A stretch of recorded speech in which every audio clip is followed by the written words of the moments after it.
Bismillahirrahmanirrahim. Assalamualaikum warahmatullahi wabarakatuh. Innal hamdalillah nahmaduhu wa nasta'inuhu wa nastaghfiruh wa na'udzu billahi min shururi anfusina wa min sayyiati a'malina. May yahdihillahu fala mudilla lahu wa may yudlil fala hadiya lahu. Wa asyhadu an la ilaha illallah wahdahu la syarika lahu. Wa asyhadu anna Muhammadan 'abduhu wa rasuluh. Allahumma salli wa sallim ala nabiyyina Muhammad wa ala alihi wa sahbihi ajma'in. Amma ba'du, yang saya muliakan dan saya hormati pimpinan Bandara Internasional Minangkabau dengan segala jajarannya. Saya hormati juga pengurus masjid, Bapak Ibu, hadirin dan hadirat yang dimuliakan Allah Subhanahu wa taala. Alhamdulillah, segala puji bagi Allah Subhanahu wa taala yang senantiasa mencurahkan rahmat dan karunia-Nya kepada kita. Salawat beriang salam semoga dan anugerahkan Allah Subhanahu wa taala kepada Nabi kita Muhammad sallallahu alaihi wasallam. Allahumma salli ala Muhammad wa ala ali Muhammad. Topik kajian kita pada siang ini adalah jangan tinggalkan Al-Quran. Judul ini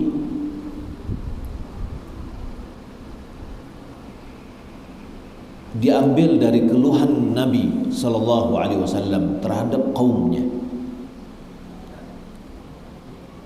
yang ada di dalam surat Al-Furqan ayat 30. Surah Al-Furqan ayat 30 yang berbunyi, wa qala ar-rasul ya rabbi inna qaumi ittakhadhu hadzal qur'ana mahjura.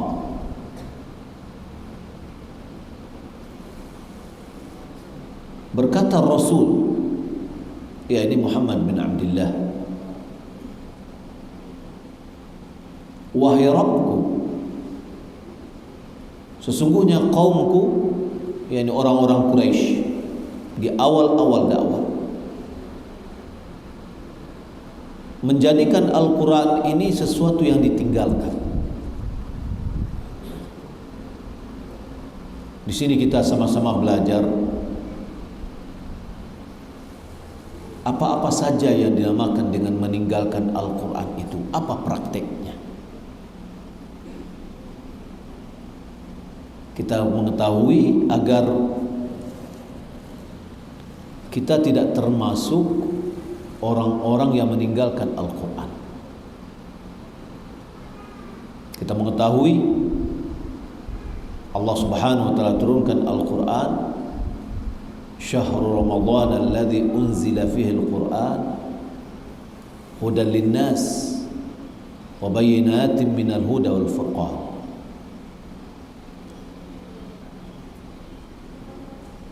Allah menurunkan Al-Quran pada bulan Ramadan sebagai petunjuk bagi manusia.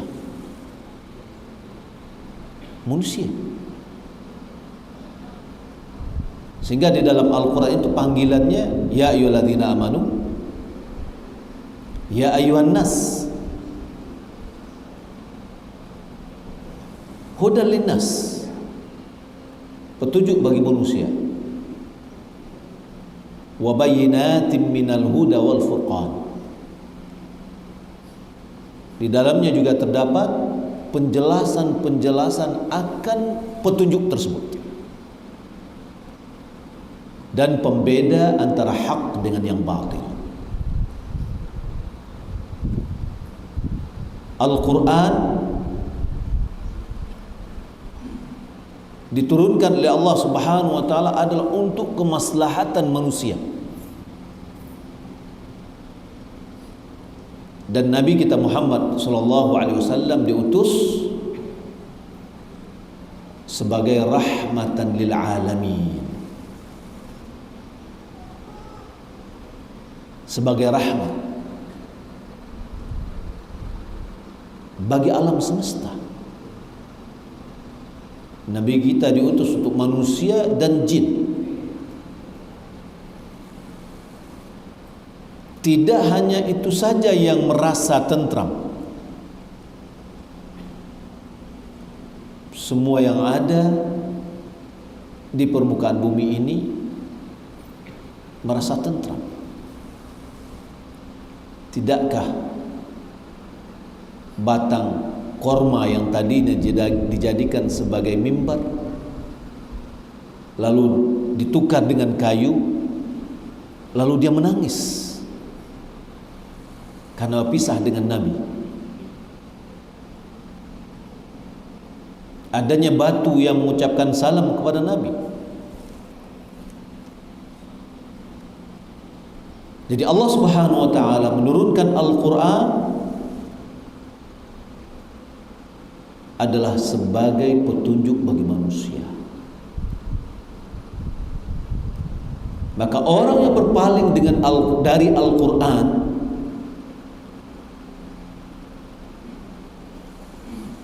dia akan mendapatkan kehidupan yang sempit.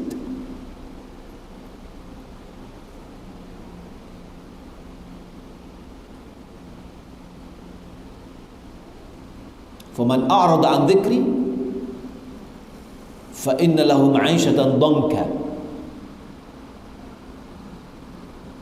Siapa yang berpaling dari Al-Quran, dia akan mendapatkan kehidupan yang sempit. Karena petunjuk itu adalah Al-Quran. Dan Allah Subhanahu wa taala menurunkan ajaran syariat ini adalah untuk kemaslahatan ibad, kemaslahatan manusia, agar dia mendapatkan kebahagiaan di dunia dan di akhirat.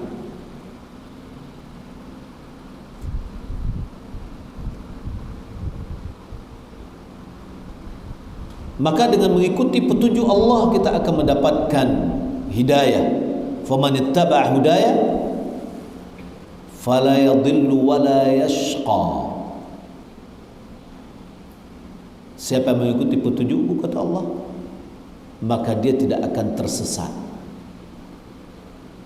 dan dia tidak akan sengsara. Keliru kalau seandainya ada orang mengatakan semakin kita mendekatkan, atau ada orang mengatakan ciri-ciri teroris itu adalah orang yang selalu membaca Al-Quran, selalu mempelajari Al-Quran. Adalah pernyataan yang keliru, bertentangan dengan ayat Al-Quran.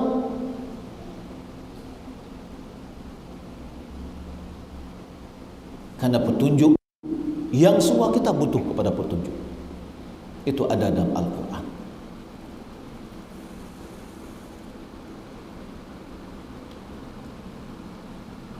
Apa saja yang dimakan dengan meninggalkan Al-Quran itu? Ibnu Katsir menjelaskan firman Allah dalam surah Al-Baqarah dalam surah Al-Furqan ayat 30 tadi. Dia mengatakan Allah Subhanahu wa taala memberikan berita kepada kita tentang Rasulullah, yang mana dia berkata, ya Rabbi inna qaumi ittakhadhu hadzal qur'ana mahjura.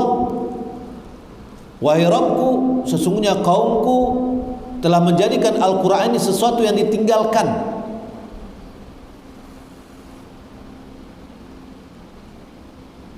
Karena orang-orang musyrikin tidak mau mendengar Al-Quran.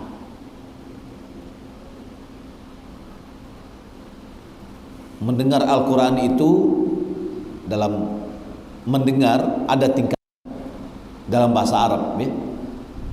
Ada namanya sima atau sama,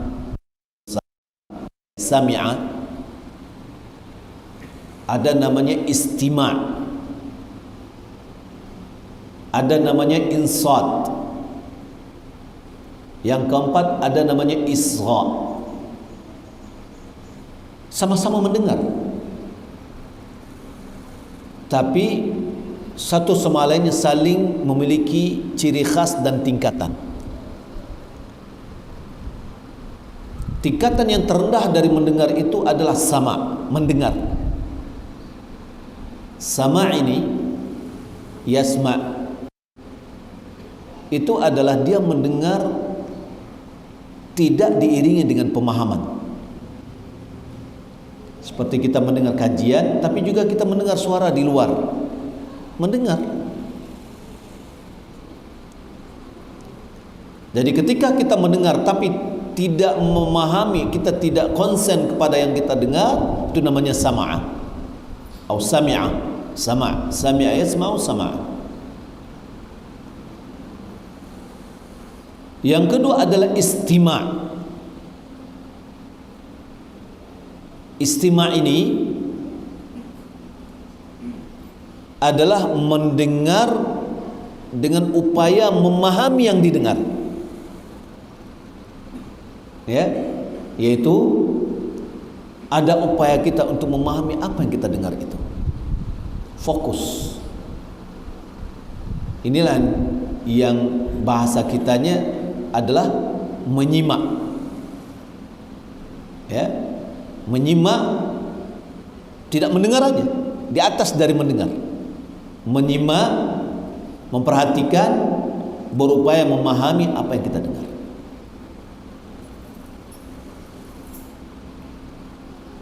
Yang ketiga adalah insat. Insat itu adalah meninggalkan perbuatan-perbuatan yang mengganggu istima'. Maka perintah Allah Subhanahu wa taala dalam surah Al-A'raf, wa idza quri'al Qur'an fastami'u lahu wa ansitu. Apabila Al-Quran dibacakan, istima'lah, yakni menyimaklah, wa ansitu, tinggalkan perbuatan-perbuatan yang mengganggu istima'.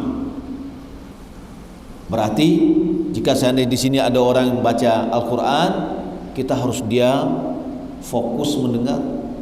HP harus kita tinggalkan.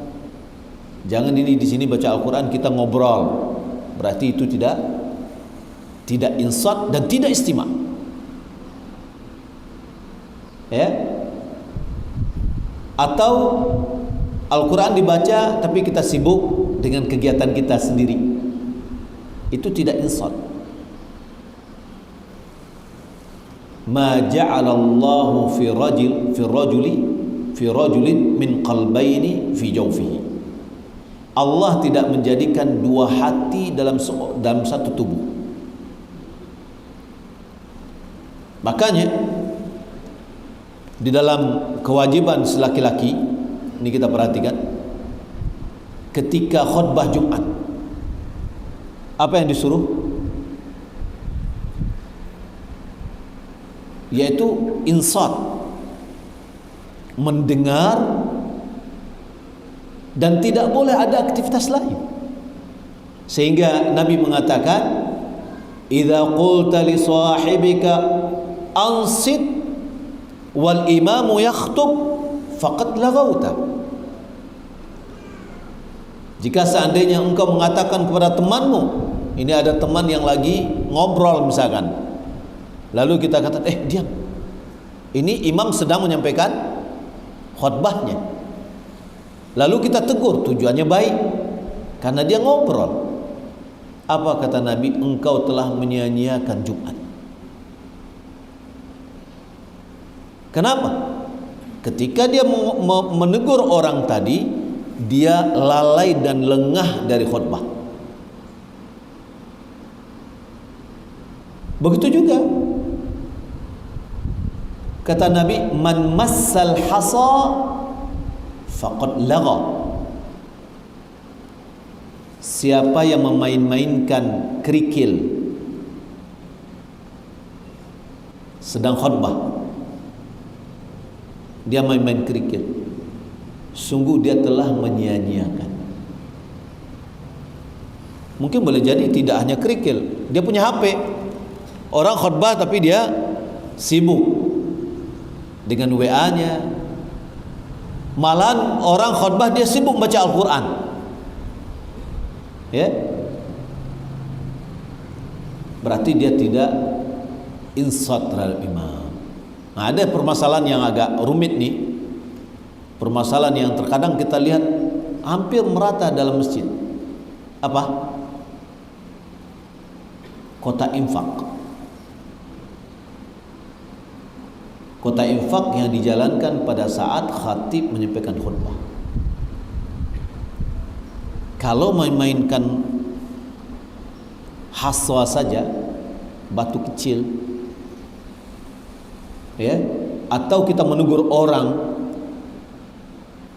itu sudah sia-sia, menyia-nyiakan nilai khutbah salat Jumat kita. Bagaimana kota infak yang kadang ada 5 jalankan? Apalagi kita mau masukkan uang nih, lubang kecil yang dimasukkan cuma 2.000, ya, masukkan 1, 2, 3, pasti dia tidak akan konsen mendengar khatib. Nah, ini perlu pengurus-pengurus dimanapun masjidnya perlu mempertimbangkan kembali. Kalau solusi bisa, apa solusinya? Bikin setiap saf kotak infaknya dikunci. Ketika kita mengucapkan assalamualaikum, imam sudah assalamualaikum, assalamualaikum, makmum assalamualaikum, baru dijalankan kotak infaknya. Khutbah Jumatnya terjaga, sholatnya juga terjaga. Pada saat dia mau zikir silahkan jalan. Itu solusinya. Jadi setiap saf dibuat lalu dijalankan setelah salam. Tapi harus dikunci. Kalau enggak nanti ya berterima kasih orang di ujung. Ya la takempu biti. Baik. Ini yang membawa kita adalah insat. Yang terakhir itu adalah isra.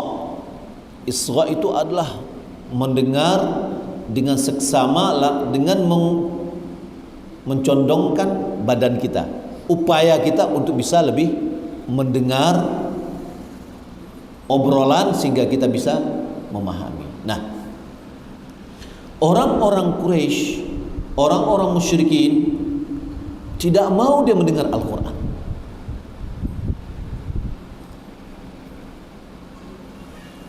Di dalam surah Fussilat ayat 26 dikatakan, wa qala alladziina kafaru la tasma'u li hadzal qur'an walghaw fihi la'allakum taghlibun.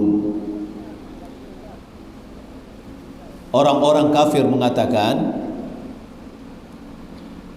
janganlah kalian mendengar Al-Quran,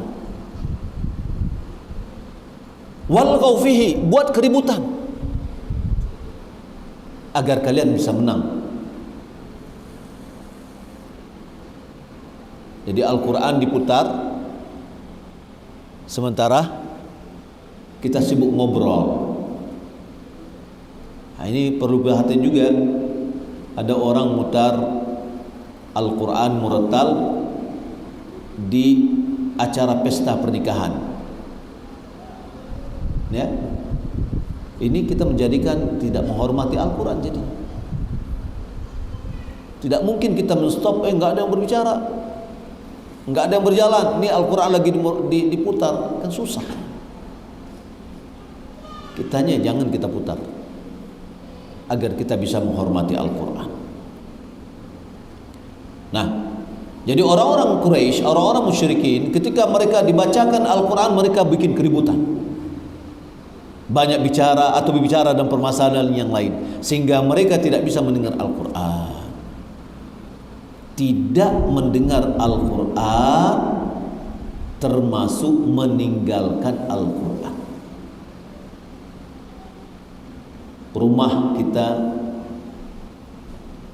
ya, yang tidak pernah dibunyikan Al-Quran di dalamnya, apalagi tidak pernah dibaca Al-Quran di dalamnya, yang ada hanyalah full musik,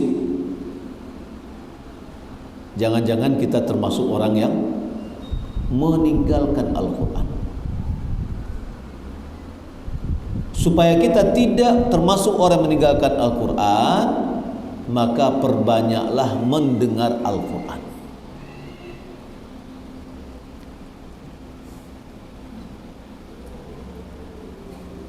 Kemudian termasuk meninggalkan Al-Quran adalah tidak berilmu tentang Al-Quran, tidak menghafal Al-Quran. Itu juga termasuk meninggalkan Al-Quran. Nah, berarti tidak membaca Al-Quran termasuk meninggalkan Al-Quran. Sebab seseorang tidak akan bisa menghafal Al-Quran kecuali dia harus membacanya. Tidak hanya sekedar membaca, tapi perlu ditingkatkan sebagaimana kita bisa menghafal. Mungkin ada di antara kita mengatakan, "Aduh, saya sibuk, kerja banyak, umur sudah tua, bagaimana saya akan menghafal Al-Quran?" Banyak teori di dalam penghafalan Al-Quran, tapi sebenarnya kembali kepada kita punya tekad atau tidak. Jika kita punya tekad, punya niat, innamal a'malu binniyat wa innama likulli imrin ma nawa walladzina jahadu fina lanahdiyannahum subulana. Kembali kepada niat kita dan kembali kepada keseriusan kita. Siapa yang serius ya, berjihad, bersungguh-sungguh, maka kami pasti akan berikan kepadanya jalan kami, kata Allah Subhanahu wa taala. Ada seorang kakek di kota Madinah, berumur 70 tahun. Dia menghampiri guru Al-Quran. Lalu dia mengatakan, "Wahai guru, tolong perbaiki bacaan Al-Quran saya." Kakek berumur 70 tahun. Kata guru ini mengatakan, "Silahkan, bacakan Al-Quran, saya akan mendengar bacaan Anda." Kata kakek ini, "Waduh, saya tidak bisa membaca, buta huruf taunya." Apa kata guru? "Loh, bagaimana caranya saya memperbaiki bacaan Anda sementara Anda tidak bisa membaca?" Apa kata kakek ini? "Anggaplah saya ini orang buta. Bacakan kepada saya satu ayat, dua ayat, saya akan mengulangi bacaan itu." Ini adalah metode hafalan, namanya metode talqin. Guru yang membacakan kepada murid. Apa yang terjadi? Karena memang kakek ini serius, bersungguh-sungguh. Pada umur 75 tahun, pada umur 75 tahun dia bisa menghafal 30 juz. 5 tahun. Dan hafalan biasanya, Bapak Ibu jamaah yang dimuliakan Allah Subhanahu wa taala, memang di awal-awal kita susah. Ulama mengibaratkan ketajaman otak kita, memori kita itu adalah sama dengan mengasah pisau. Pisau yang kita pakai pertamanya tumpul. Kalau mengasahnya butuh waktu yang lama, tapi perlu diasah terus. Ya. Dipakai terus. Maka lambat laun dia akan tajam. Ada orang yang awalnya susah sekali menghafal Al-Quran, cepat lupanya. tapi dia berupaya diulangi. Maka 1 juz pertama yang dia hafal sangat susah sekali. Juz kedua akan lebih mudah daripada juz pertama. Begitu seterusnya. Tapi kalau seandainya pisau ini kita istirahatkan, ada orang mengatakan sudah pensiun dia bilang diajak berorganisasi di masjid, jadi pengurus masjid. Waduh, saya sudah pensiun, tidak usah lagi, saya sudah pensiun. Ya sudah, sama dengan pisau, apabila dipensiunkan apa yang terjadi? Berkarat. Begitu juga otak kita kalau dipensiunkan, dia cepat lupa. Maka perlu diingatkan terus. Nah, menghafal Al-Quran ini Bapak Ibu dimuliakan Allah Subhanahu wa taala, ini adalah mega proyek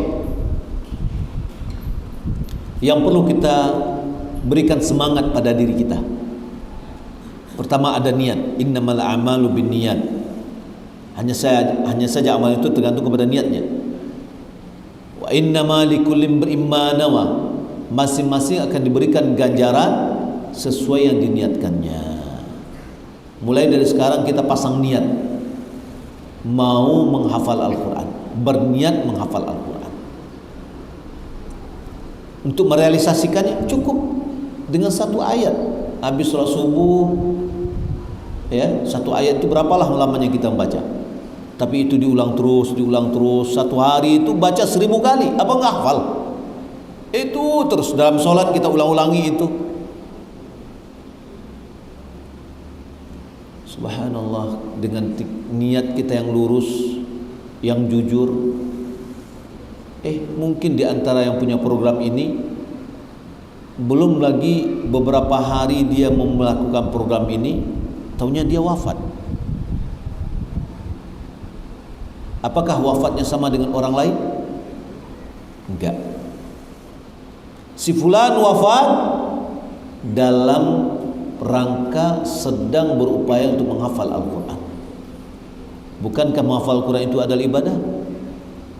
Sebagaimana kita mengetahui, si fulan meninggal dunia sedang sujud, si fulan meninggal dunia karena sedang puasa, si fulan meninggal dunia sedang melakukan proyek umurnya, yaitu menghafal Al-Quran. Yang lain, si fulan meninggal dunia, enggak ada embel-embelnya, karena dia tidak punya niat untuk menghafal Al-Quran, tidak dikatakan orang yang sedang menghafal Al-Quran. Maka kita perlu membaca Al-Quran, kemudian kita perlu menghafal Al-Quran. Aisyah radhiyallahu taala anha dia mengatakan, surga itu tingkat yang ada dalam surga itu sebanyak ayat dalam Al-Quran. Kita nanti disuruh untuk membaca Al-Quran kembali di akhirat, apabila kita sudah masuk dalam surga. Tingkat kita dalam surga adalah ayat terakhir yang kita baca di dalam Al-Quran. Kalau kita banyak hafal, maka tingkat surga kita tinggi. Bapak Ibu berkata Allah Subhanahu wa taala. Jadi tidak mempelajari Al-Quran, tidak menghafal Al-Quran, itu bagian dari meninggalkan Al-Quran. Nabi SAW memberikan penghargaan kepada orang yang mempelajari Al-Quran. Apa kata Nabi? Khairukum man ta'allama Al-Qur'ana wa 'allama. Sebaik-baik kalian, kata Nabi, adalah orang yang mempelajari Al-Quran dan mengajarkannya. Nah, kita sekarang, sudahkah kita menghargai Al-Quran? Bagaimana? Pertama, sudahkah kita memberikan penghargaan kepada anak-anak kita yang mereka sudah mau mempelajari Al-Quran, membaca Al-Quran dengan baik, menghafal Al-Quran? Perlu kita motivasi. Yang kedua, orang sebaik orang itu adalah orang yang mempelajari Al-Quran dan mengajarkannya. Nah, guru-guru Al-Quran ini berapa kita hargai? Apakah bahasa Inggris lebih kita hargai daripada membaca Al-Quran? Ya. Ini perlu, mindset kita harus kita perbaiki. Subhanallah, setiap ayat yang kita baca, setiap huruf yang kita baca dari Al-Quran, kita dapatkan pahala. Jadi orang yang paling banyak pahalanya adalah guru Al-Quran. Paling banyak pahalanya, karena dia bagian dari ilmun yuntafa'u bihi. Pahala yang tidak pernah berhenti adalah ilmu yang bermanfaat. Ilmu paling bermanfaat ilmu agama. Di antaranya adalah Al-Quran. Ketika kita mengajarkan si anak dari nol, kita ajarkan dia baca Al-Fatihah. Subhanallah, surat Al-Fatihah dia baca 17 kali minimal setiap hari, setiap malam. Pahalanya akan mengalir kepada kita. Setiap huruf yang dibaca, karena kita mengajarkan dia Al-Quran, ya, kita akan mendapatkan pahala. Bapak Ibu bilang, kalau Allah Subhanahu wa taala tidak beriman dengan Al-Quran, meninggalkan iman, tidak mengimani, tidak membenarkan apa yang ada dalam Al-Quran, malah kita ragu-ragu apa yang ada dalam Al-Quran, itu adalah bagian dari meninggalkan Al-Quran. Agar kita tidak meninggalkan Al-Quran, Al-Quran kita baca, Al-Quran kita imani, kita percayai apa yang disampaikan oleh Allah dalam Al-Quran. Allah mengatakan dalam Al-Quran, Ar-Rahmanu ala arsy istawa. Allah bersemayam di atas arsy. Arsy itu di atas langit yang ketujuh. Apa yang kita katakan? Oh enggak, Allah itu ada di mana-mana? Atau kita mengimani, ya, Allah di atas arsy. Kalau kita mengatakan kita tidak meninggalkan Al-Quran, kita imani apa yang dikatakan oleh Allah tentang dirinya. Nah, kita kata kami beriman. Apakah itu namanya ayat mutasyabihat atau tidak, kita imani, agar kita termasuk orang yang tidak meninggalkan Al-Quran.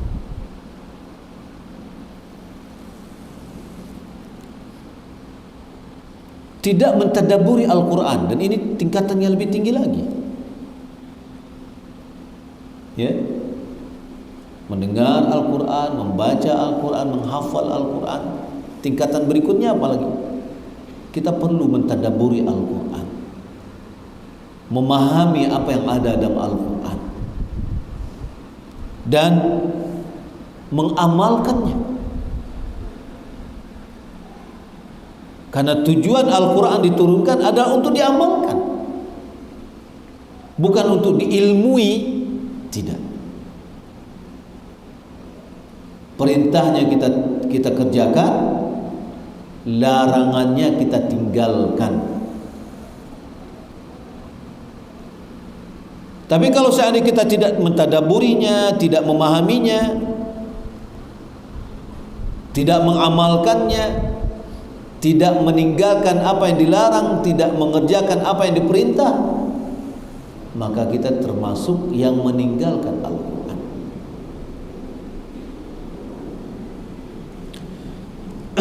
Juga berpaling dari Al-Quran kepada yang lain,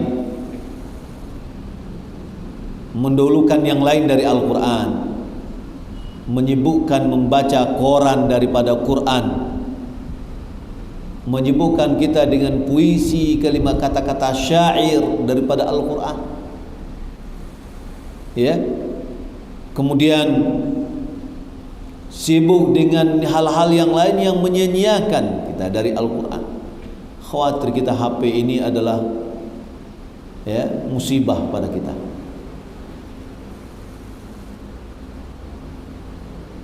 Kita sangat banyak melihat HP ketiba dari Al-Quran. Sementara sebenarnya Allah sudah mudahkan bagi kita. Di dalam HP ini ada aplikasi Al-Quran. Coba kalau seandainya ya, setiap kita mau membaca WA, kita baca Al-Quran dulu. Hah? Satu ayat aja deh, kita ulang dulu gitu. Setiap kita mau, wah ini bisa hafal Al-Quran.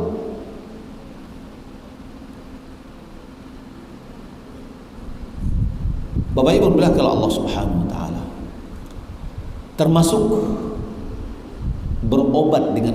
tidak berobat dengan Al-Quran, termasuk meninggalkan Al-Quran. Karena Allah Subhanahu wa taala turunkan Al-Quran, di dalamnya terdapat obat penawar untuk penyakit hati. Dan tidak hanya penyakit hati saja, penyakit fisik pun bisa menyembuhkan. Karena Allah Subhanahu wa taala katakan itu adalah syifa. Kalau seandainya Allah mengatakan, "Lau anzalna hadzal Qur'ana 'ala jabalin la ra'aitahu khashi'an mutasaddian min khasyatillah." Gunung itu terbuat dari apa? Dari batu. Kalau seandainya kami turunkan Al-Quran kepada gunung, pasti gunung itu rengkah, pecah, karena takut kepada Allah Subhanahu wa taala. Ini interaksi makhluk dengan Al-Quran. Termasuk riset yang sudah diteliti oleh orang-orang Jepang, bahwa air yang diruqyah itu molekul-molekulnya berubah daripada air yang tidak diruqyah. Ini menunjukkan adanya interaksi, adanya pengaruh dari Al-Quran. Penyakit, apakah itu namanya tumor, apakah itu namanya kanker, bukankah dia makhluk Allah? Makhluk Allah. Makhluk hidup atau tidak? Makhluk hidup. Ini makhluk mati aja, gunung berpengaruh, apalagi makhluk hidup. Saya punya buku kecil tentang pengaruh ruqyah itu terhadap penyakit fisik, dan terbukti dilakukan kelabor. Bagaimana orang pernah kena kanker, kankernya itu mengecil. Pernah dikisahkan ada orang kena tumor di kepalanya, di otaknya, orang Arab, orang Mekah. Dibawalah akhirnya ke Amerika untuk mau dioperasi. Ternyata tumor itu berada di lokasi yang sangat rawan. Akhirnya rumah sakit angkat tangan, nggak bisa dia, nanti berbahaya ke jiwanya, ke nyawanya. Akhirnya pulang. Lalu diruqyah, hari diruqyah, sampai rasanya sudah agak nyaman, pergi lagi ke tempat dia berobat, ke rumah sakit itu. Dilihat ternyata tumornya sudah mengecil dan pindah ke lokasi yang paling aman untuk diangkat. Dan ini tidak mustahil. Nah, ini adalah istishfa, yaitu berobat dengan Al-Quran.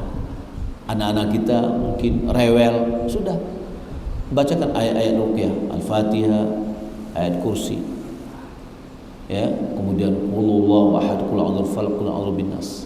Sudah bacakan. Itu adalah obat. Kita sakit, kita ambil air, kita ruqyah, kita minumkan. Ya.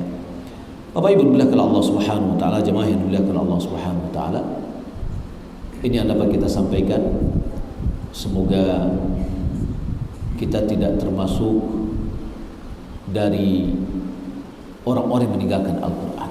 Alhamdulillah, selama Ramadan Allah tingkatkan iman kita, semangat kita, sehingga kita bisa banyak membaca Al-Quran.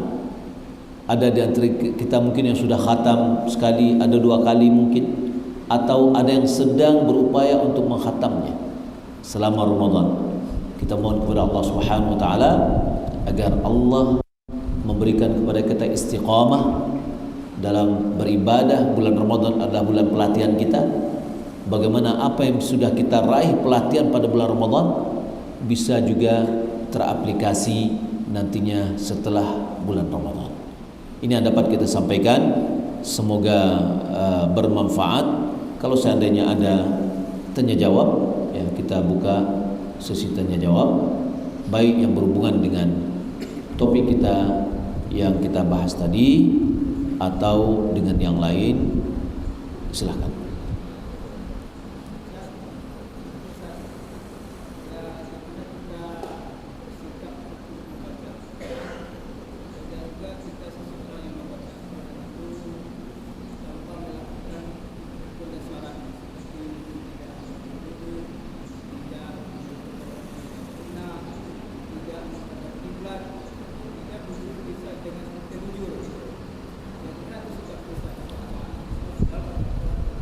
Ya. Membaca Al-Quran bukan sholat. Ya, membaca Al-Quran bukan sholat. Membaca Al-Quran itu hanya yang dianjurkan dalam hadis adalah sedang taharah. Hendaknya kita suci untuk memegang Al-Quran. Tapi kalau hafalan kita tidak perlu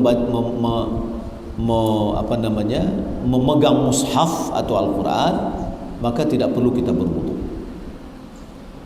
Adapun duduk atau misalkan ibu-ibu tidak mesti harus pakai jilbab membaca Al-Quran. Ya, yang menutup aurat itu adalah kalau mau pengen sholat, baca Al-Quran tidak. Oh, saya mau pengen lebih bagus, ya silahkan, tidak ada masalah, tapi tidak disyaratkan. Kemudian juga membaca Al-Quran harus dengan menghadap ke kiblat, tidak. Adapun dari sisi adab-adab, sebagian dari pendapat ulama ada mengatakan demikian. Ya. Kemudian juga adab kita terhadap Al-Quran, Al-Quran jangan kita letakkan di atas lantai. Ada orang baca Al-Quran tapi Al-Quran di atas lantai. Ya, ini adalah bagian dari adab-adab yang perlu kita muliakan, karena Al-Quran adalah kalamullah, firman Allah. Di dalamnya terdapat petunjuk-petunjuk, ya, yang harus kita amalkan nantinya, dan sebelumnya tentu kita perlu memuliakannya. Ya. Wallahu ta'ala a'lam.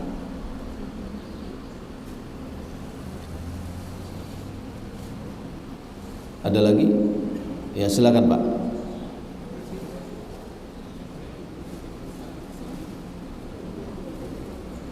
Waalaikumsalam warahmatullahi wabarakatuh. Ini mic-nya ada nih, coba silakan.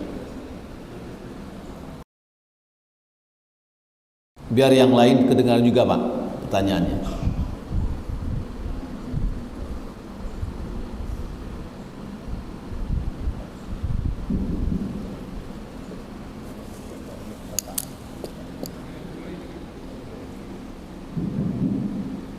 Saya mulai dengan salam Islami.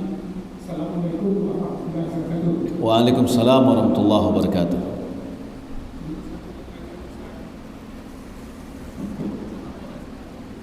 Kalau kita membaca Al-Fatihah biasanya Al-Fatihah. Kalau kita baca Al-Fatihah, itu bagaimana? Al-Fatihah. Baik. Iya. Kita membaca Al-Quran. Kita membaca Al-Quran diperlukan kefasihan di dalam baca Al-Quran. Maka ini perlu ada yang sekarang marak dinamakan dengan tahsin tilawatul Quran. Ini perlu, ya, agar huruf-huruf Arab itu keluar dari tempatnya.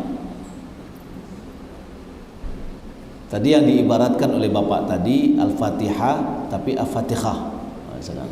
Al-Fatihah. Al-Fatihah itu udah salah betul itu udah.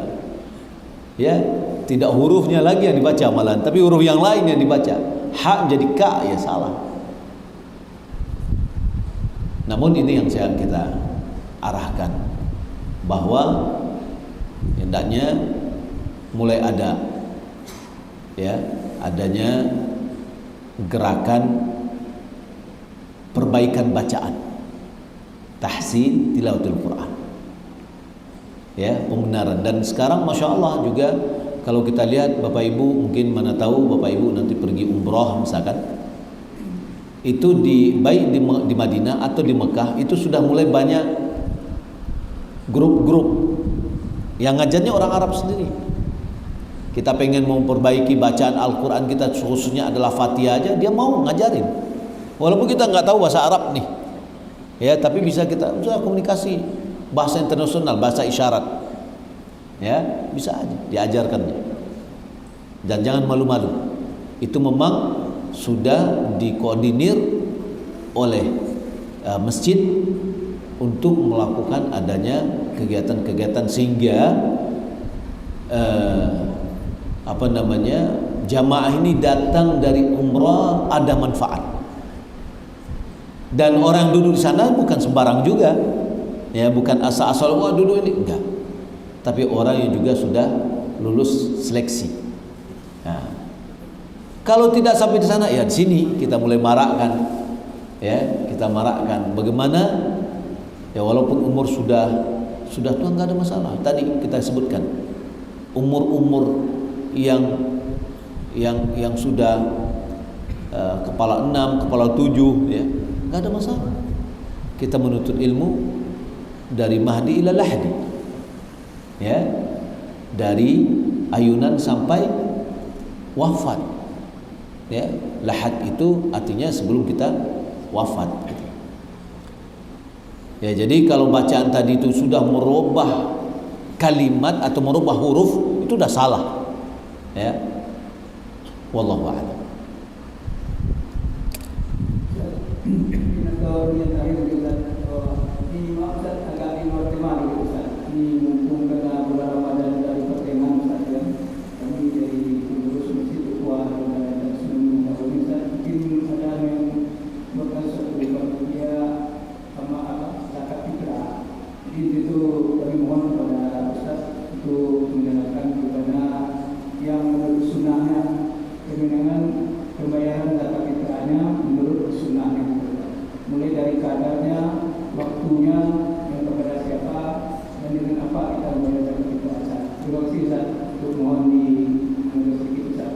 Ini pelajaran sendiri ini. Taib ringkasnya pertama, zakat fitrah itu ibadah. Maka ibadah kita baru dianggap sah jika seandainya sesuai dengan SOP-nya. Ya. Laporan kita di kantor nggak sesuai dengan SOP pasti ditolak dari atas. Wah, ini enggak. Kita tidak bisa berhujah. Oh, saya baru baca bukunya hebat, saya pandang ini yang bagus nih.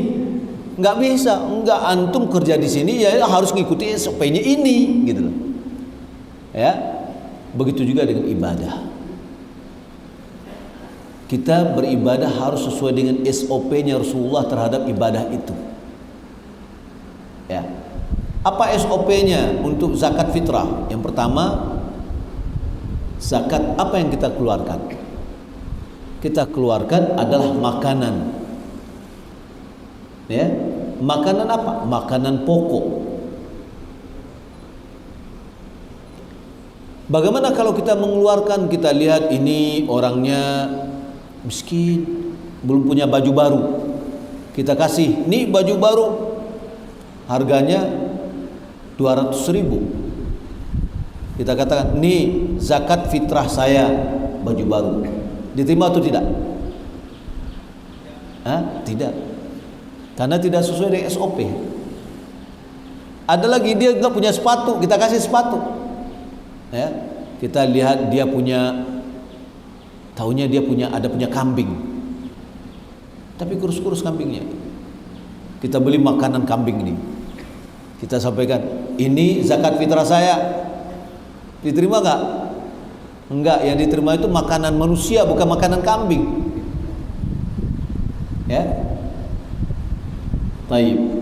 Supaya dia bisa lebaran baik, kayaknya dia perlu daging, kita kasih. Ini daging 2 kilo. 2 kilo udah berapa itu? Ya. Zakat fitrah saya diterima? Tidak. Maka berarti dia makanan, tapi makanan pokok. Makanan pokok dari kita itu adalah beras. Beras atau padi? Beras. Baik. Dahulu bagi orang Arab yang makan pokoknya korma. Kalau korma bagi kita tidak makanan pokok. Ya. Baik. Bagaimana kalau kita mengeluarkan uang? Uang makan pokok enggak? Enggak. Oh, kan bisa dibelikan baju. Ya, kan bisa dibelikan baju. Lalu nanti kalau kita tanya ada yang bisa jawab. Siap, ya. Kan bisa dibelikan baju. Nah, tadi aja baju supaya dia jangan pergi ke pasar lagi, sudah kita kasihkan dia baju, nggak diterima. Ya. Nanti uang, belikan uang, kasihkan uang, nanti jangan belikan rokok. Baik. Artinya apa? Di dalam masalah uang dia jadikan zakat fitrah, terjadi perbedaan juga bagian. Tapi ada enggak perbedaan ulama di dalam sah atau tidak sahnya zakat fitrah berbentuk makanan? Maka pokok enggak ada. Semua sepakat bahwa zakat fitrah yang dikeluarkan dalam bentuk makanan diterima, karena itu hukum asal. Yang terjadi perbedaan, dan itu hanya perbedaan kecil dari ulama, tapi itu di sebagian orang dibesarkan bahwa membayar zakat fitrah dengan uang. Ya. Nah, sekarang kalau di sini ada yang mengatakan dengan uang, ada yang mengatakan diterima atau tidak diterima. Ada mengatakan diterima, ada mengatakan tidak diterima. Bagi orang yang mengatakan tidak diterima, bermasalah dong. Ya. Bagi orang yang mengatakan diterima, nggak ada masalah.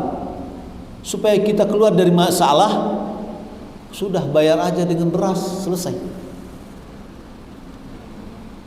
Waduh, panitia di Masjid Ikhwah ini dia mau membaginya ke fakir miskin dengan beras. Tapi boleh nggak saya membayarnya dengan uang? Nanti diganti oleh panitia untuk belinya dengan beras? Boleh. Karena panitia adalah wakil dari orang yang memberikan zakat. Ya, simpelnya aja sudah, ini sekian uang. Tapi panitia bertanggung jawab merubahnya dalam bentuk beras. Karena yang menjadi iktibar, yang menjadi standar itu adalah apa bentuknya yang sampai kepada fakir miskin. Nah, kemudian lagi perbedaan antara barang dengan uang. Barang apabila kita kasihkan dia 1 karung beras, dia lihat, oh nih, banyak mah, alhamdulillah ya. Ini sudah makanan untuk satu bulan nih. Datang lagi orang mengasih beras, ya, aduh nggak usah lah lagi, udah banyak. Kadang-kadang balik ke bareh aja baru pitilah lagi, ya kan? Tapi coba kalau kasih uang, dapat 1 juta, tambah lagi 1 juta lagi, tambah lagi 1 juta lagi, tidak ada habis-habisnya. Kita dalam zakat ini bukan untuk menumpuk kekayaan, tapi membantu dan meringankan. Maka kita berikan. Beras itu sudah cukup. Orang ketika sudah ada beras di rumahnya, itu sedikit sudah aman. Ketika kita kecil dulu, ya, nasi dalam masak, yang akan dimasak, apa yang dimakan dengan nasi itu nggak ada. Paling-paling kelapa dipangul, ya, kasih cabai, udah selesai makan. Ya, tapi sudah kenyang. Taib. Jadi dibayarnya makanan berupa makanan, yaitu beras. Beras apa yang biasa kita makan? Ya, sebenarnya simple. ketika kita punya di rumah ada orang yang minta zakat fitrah, kita keluarkanlah apa beras yang ada pada kita. Sudah, itu dicepak, ya, ditakar, dikasih, sudah. Ya, nggak mesti kita bayar, beli dulu ke pasar ke apa, sudah apa yang ada kita kasih. Makanya menjadi standar orang yang wajib mengeluarkan zakat itu adalah orang yang memiliki kelebihan makanan untuk hari Id, dia dan keluarganya. Karena saking miskinnya dia tidak punya apa-apa, ya sudah, nggak dikeluarkan. Ya, waktunya, waktu yang terbaik itu sebelum sholat, itu yang terbaik. Tapi susah, kemana kita memberikan kepada fakir miskin? Jangan dikasih ke panitia. Panitia nanti kapan dia mau bagi? Boleh dikeluarkan 1 atau 2 hari sebelum hari A, H-2, H-1, boleh. Tapi jangan 15 hari menjalani dan dikasih, nanti habis. Apa yang mau dimakannya pada hari Id? Kita pengen, tujuan dari zakat fitrah itu adalah bagaimana hari lebaran itu adalah hari lebaran bagi semua. Orang fakir miskin pun tidak disebutkan untuk mencari nafkah lagi, karena sudah terpenuhi makanan pokoknya. Tapi sayangnya fenomena berbeda. Waktu Idul Fitri itulah yang banyak minta-minta. Ya, seharusnya dia tidak minta-minta lagi. Ya, kita berikan dia kebutuhan. Ya. Kemudian kepada siapa yang kita berikan? Kepada fakir miskin. Bagus kalau seandainya kita yang ngasih langsung. Apalagi dia adalah tetangga kita yang dia memang fakir miskin, kita kasihkan. Ya, jadi misalkan ada tetangga miskin, kita kasih. Ada perhatian, ya, ada sikap buat baik kita kepada fakir miskin, sehingga terjadi apa? Kasih sayang. Al-mun'im yuhab. Orang yang memberi itu akan dicintai. Makanya Nabi SAW mengatakan tahadu tahabu, saling memberi hadiahlah, niscaya kalian saling mencintai. Kalau seandainya wajibnya kapan? Wajibnya adalah terbenamnya matahari, itu wajib. Ya, ini maksudnya masuknya waktu wajib dikeluarkan zakat adalah waktu terbenamnya matahari. Kalau seandainya ada orang yang lahir setelah tenggelam matahari, tidak wajib dikeluarkan zakat fitrah. Kalau ada orang yang meninggal dunia sebelum terbenam matahari, tidak wajib dikeluarkan zakat fitrahnya. Tapi kalau dia lahir sesaat sebelum terbenam matahari atau meninggal dunia sesaat setelah terbenam matahari, maka wajib dikeluarkan zakat fitrahnya, karena dia sudah menjumpai waktu wajibnya. Mungkin itu sudah cukup rasanya, ya. Mudah-mudahan bermanfaat. Ini ada hadiah. Siapa yang mau jawab?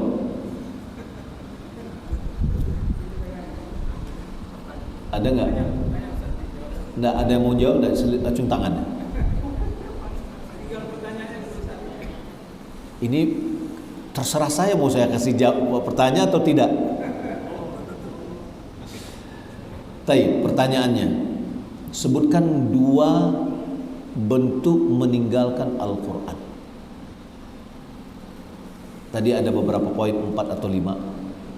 2 yang mengindikasikan itu adalah meninggalkan Al-Quran. Ya, silakan. Ya, berdiri. Jawab dulu baru dia kasih.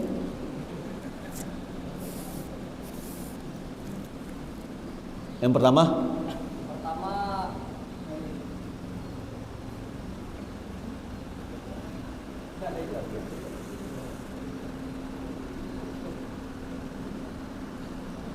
contoh yang meninggalkan Al-Quran. Yang pertama, lebih utama meninggalkan musik daripada meninggalkan merotal Al-Quran. Yang kedua, berbicara ketika murattal diputar. Oke. Substansinya satu atau dua? Yang tadi itu. Dua, Ustaz. Dua. Yang satu. Bukankah substansi di situ sama-sama nggak mau mendengar Al-Quran? Satu lagi, Ustaz. Satu lagi, tidak mengutamakan Al-Quran ketika ada penyakit. Oke, istiswa, ya ini berobat. Ya, silakan, ini hadiahnya.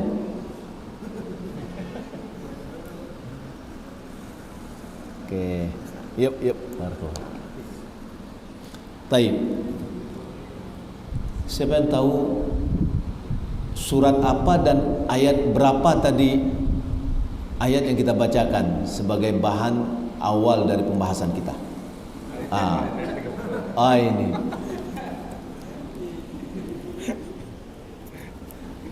Taib, satu lagi. Untuk ibu-ibu lagi. Untuk ibu-ibu atau akhwat.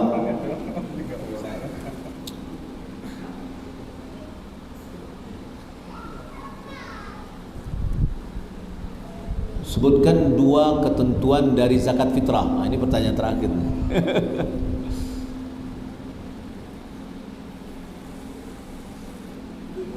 Ya. Ketentuan membayar zakat fitrah.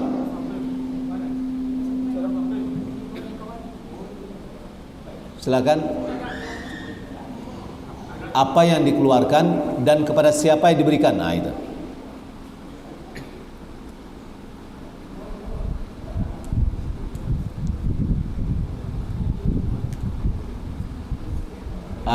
Jangan disebutlah kunci ya.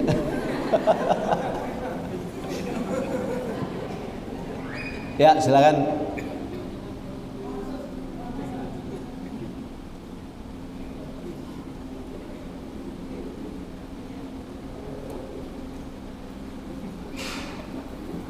Apa yang dikeluarkan? Jenis barang yang dikeluarkannya apa? Jenis zakatnya.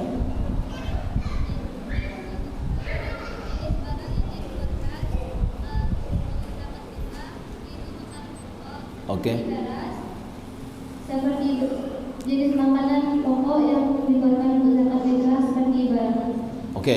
Kepada boleh berupa uang. Kepada siapa diberikan? Kepada fakir miskin atau boleh kepada tetangga terdekat, fakir miskin, anak yatim. Oke. Anak yatim, kalau anak yatimnya mewarisi SPBU gimana? Silakan. Iya.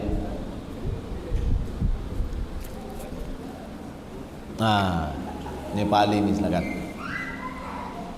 Ya, afwan. Oke, ya. Taib, Bapak Ibu yang dimuliakan Allah Subhanahu wa taala, di penghujung acara kita ini pertama saya mengucapkan ribuan terima kasih kepada pimpinan Bandara Internasional Minangkabau atas acara kita ini dan semua jajarannya, kemudian juga pengurus masjid. Mohon maaf atas kekurangan dan kesalahan. Terima kasih atas keperhatian. Sallallahu Muhammad wa ala alihi wa sahbihi ajma'in. Wassalamualaikum warahmatullahi wabarakatuh.